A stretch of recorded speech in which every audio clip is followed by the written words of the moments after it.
Bon, vu qu'il n'y a pas de séance des C3 et pour l'instant la qualif est en suspens, on va refaire des news, c'est pas grave. Alors, Horner, je ne contrôle pas Verstappen, Wolf ne contrôle pas Hamilton. Effectivement.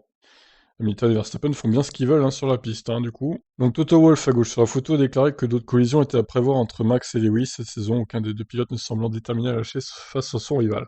Son homologue chez Red Bull, Horner, a été interrogé sur ses déclarations lors de la conférence de presse à Sochi. Il a reconnu lui-même que de telles choses pourraient encore arriver. Je suis d'accord, ce sont des compétiteurs, ils vont courir ce soir ici et dire qu'ils ne se toucheront plus dans les 8 prochaines courses, mais je doute que Toto ait ce contrôle sur Lewis, et nous n'en avons pas sur Max.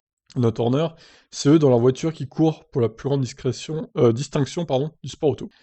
Il reste 8 courses à disputer, évidemment, nous voulons que ce soit très compétitif et propre jusqu'à la fin de la saison, inévitablement.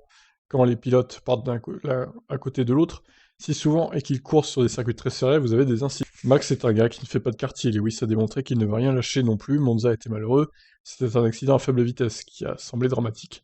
Aucun des deux pilotes ne voulait céder, et le résultat final est ce que nous avons vu. Selon Horner, il faudrait que l'écart entre les deux monoplaces soit plus important pour que de telles collisions ne se répètent pas. On essaie de faire en sorte qu'ils soient devant, c'est le plus simple. La réalité est aucun d'eux n'aurait dû être près de l'autre. Malheureusement, l'arrêt au stand que nous avons effectué a fait perdre du temps à Max et Lewis aurait dû être bien derrière. Ça c'est sûr. Et le problème, à son arrêt au stand les a mis tous les deux au même niveau. Le moyen le plus simple d'éviter un incident est d'être assez loin en piste, mais j'ai le sentiment qu'ils vont se livrer à une compétition acharnée. C'est très serré entre eux. Les deux équipes ne sont séparées que d'un dixième en moyenne depuis le début de saison, et je pense que ça va continuer dans le dernier tiers du championnat. Interrogé sur l'aspect prédominant d'un potentiel titre entre le pilote et sa monoplace, Horner tempère. Ce sera un mélange des deux, comme toujours.